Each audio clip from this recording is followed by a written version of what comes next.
Halo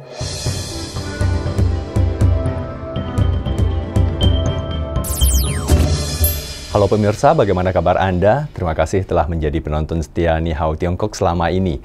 Seperti biasa, kami telah menyiapkan beragam informasi aktual dan menarik seputar Tiongkok. Bersama saya Andy Chiu, inilah Ni Hao Tiongkok edisi terbaru. Kita mulai dengan berita pertama. Ismail Haqqi Musa, Duta Besar Turki untuk Tiongkok, mengatakan kebijakan keterbukaan Tiongkok telah membantu meningkatkan daya saing negara tersebut dalam berbagai industri dan kerjasamanya dengan Turki serta negara-negara lain di seluruh dunia.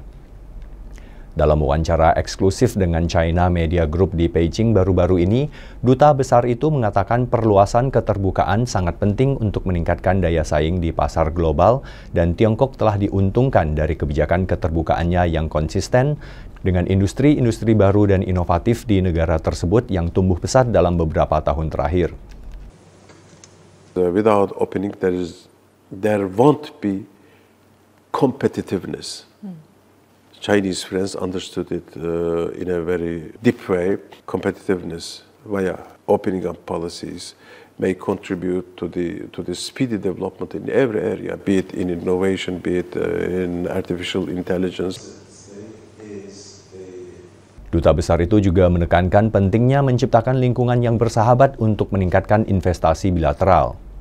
Menurutnya, Tiongkok telah menjadi mitra dagang terbesar Turki di Asia dan tahun ini kedua negara harus lebih memperkuat kerjasama ekonomi melalui langkah-langkah seperti meningkatkan ekspor Turki ke Tiongkok dan menarik lebih banyak investasi Tiongkok ke negara itu untuk mendorong pembangunan perdagangan bilateral yang berkelanjutan.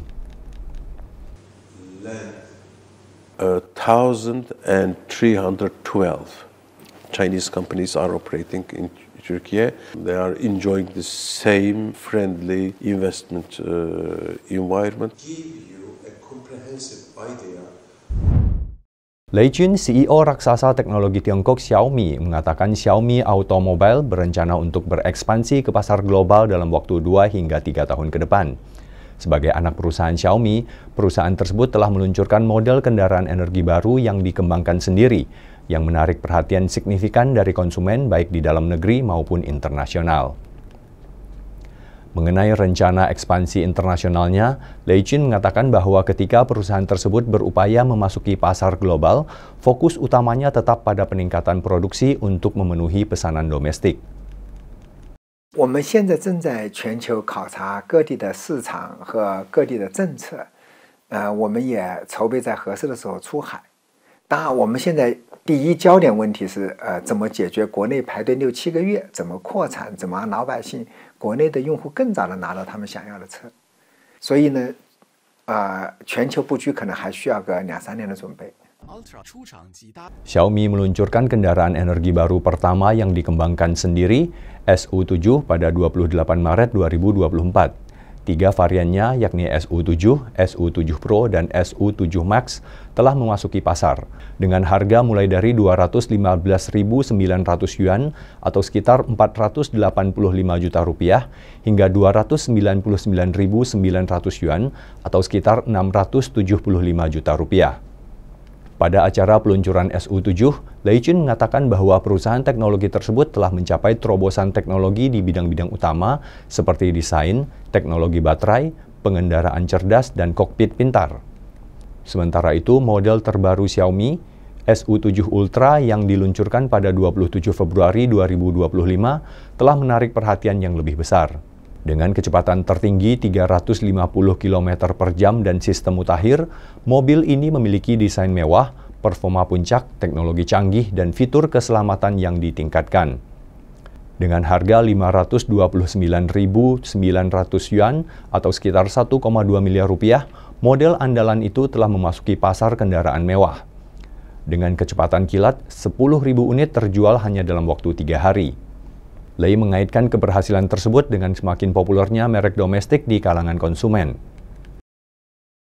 在这个超豪华市场里面，小米3天就占了很大的份额，就提前完成了我们全年任务。这个背后说明了什么呢？说明了那个国产品牌消费者的接受度也越来越高。特别在这种超豪华市场，我们的国产产品已经开始崛起了。看到店里来看车的消费者呢，还是相当的多的。Badan Koordinasi Pendidikan Bahasa Mandarin atau BKPBM Jakarta kembali menggelar ujian standar bahasa Tionghoa atau Hanyu Shuiping Kaoshi HSK di Indonesia. Pada penyelenggaraannya yang memasuki tahun ke-24, HSK tahun ini diadakan pada tanggal 8 hingga 9 Maret 2025 di lebih dari 50 tempat di 17 provinsi di Indonesia dengan jumlah peserta mencapai 4.655 orang. Khusus di Jakarta, HSK tahun ini digelar di Universitas Tarumanegara atau UNTAR Tomang Jakarta Barat dengan jumlah peserta mencapai 964 orang yang terdiri dari 278 orang ujian secara offline dan 686 orang secara online. Arifin Zain selaku Ketua BKPBM Jakarta berharap bahwa HSK bisa terus mendorong anak muda Indonesia untuk serius belajar bahasa Mandarin. 因为毕竟中国这个在国际上起的作用越来越大，对吗？还有印尼跟中国的友好关系，对吗？还有合作也更多的项目。那通过这些，我们能够为这个印尼准备这个中文人才，为印尼的建设做出更大的贡献。 Wang Siping, Atase Budaya Kedutaan Besar Tiongkok untuk Indonesia, turut menghadiri HSK di Jakarta. Menurutnya, pendidikan bahasa Mandarin di Indonesia sudah banyak diminati dan dianggap penting. Hal itu terlihat dari banyaknya peserta yang ikut dalam ujian tersebut, meski belum menyamai jumlah sebelum pandemi COVID-19. Namun dengan memperhatikan bahwa hubungan Tiongkok dan Indonesia yang sangat baik, Wang optimis peserta HSK mendatang akan kembali seperti semula atau bahkan melampauinya. 它这个恢复还有个过程，但是我相信，因为现在中印尼两国关系非常友好。 去年普拉博沃总统当选总统以后呢，2次首访的首站就选择去了中国，所以在这样一个非常友好的两国关系这个环境，以及呢这个越来越多的这个两国的人文交流的密切的这种形势下，我相信参加这个 HSK 考试的人数肯定在很快的将来就会要超过疫情前的这个水平的。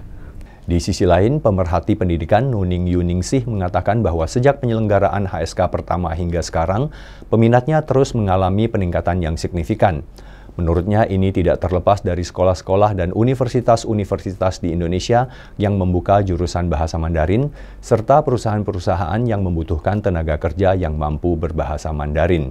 Ia pun mendorong anak-anak muda Indonesia untuk belajar bahasa Mandarin untuk menjadi jembatan persahabatan Indonesia-Tiongkok. Adik-adik mahasiswa atau siswa, baik itu tingkat SD sampai perguruan tinggi, yuk kita belajar bahasa Mandarin. Tidak susah, kalau memang kita mau berusaha belajar. Sukses selalu untuk kita semua. Tim aerobatik bayi dari Angkatan Udara Tentara Pembebasan Rakyat Tiongkok mendapat pujian luas atas pertunjukan penerbangan spektakulernya yang menampilkan 6 pesawat J-10 di Bandara Internasional Don Muang di Thailand belum lama ini. Ini adalah penampilan kedua tim tersebut untuk merayakan ulang tahun ke-50 terjalinnya hubungan diplomatik Tiongkok-Thailand dan ulang tahun ke-88 Angkatan Udara Kerajaan Thailand atau Royal Thai Air Force atau RTAF. Dalam pertunjukan udara tersebut, para pilot melakukan lebih dari 20 aksi udara, termasuk 2 pesawat yang saling berhadapan dengan kecepatan tinggi dan 6 pesawat yang terbang dalam formasi. Pesawat akrobatik tersebut meninggalkan jejak asap berwarna merah, putih, biru, dan emas yang mewakili unsur-unsur bendera Thailand dan 50 tahun persahabatan emas antara Tiongkok dan Thailand. 每一场海外表演都是展示中国军人形象的窗口。 我们希望通过飞行表演传递中国人民的美好祝愿。我们会继续以一流的标准、精彩绝伦的表演，不断走出国门，飞向世界。 Setelah pertunjukan, perwakilan pilot tim aerobatik bayi diorganisir untuk berinteraksi dengan pilot dan penonton Angkatan Udara Thailand. Didirikan lebih dari 60 tahun lalu, tim ini telah menggelar lebih dari 700 pertunjukan untuk lebih dari 700 delegasi di lebih dari 170 negara dan wilayah.